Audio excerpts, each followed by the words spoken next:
what sets Hevo apart from Airbyte?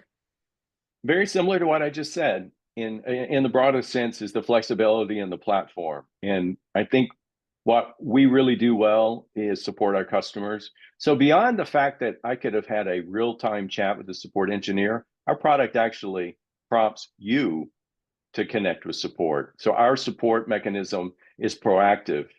Most support mechanisms are reactive. You go, you tell them there's a problem, they give you an SLA to get back to you.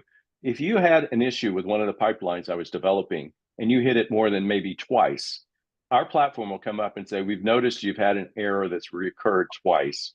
Would you like to chat with a live support engineer? And I can guarantee you that's absolutely unique in the market.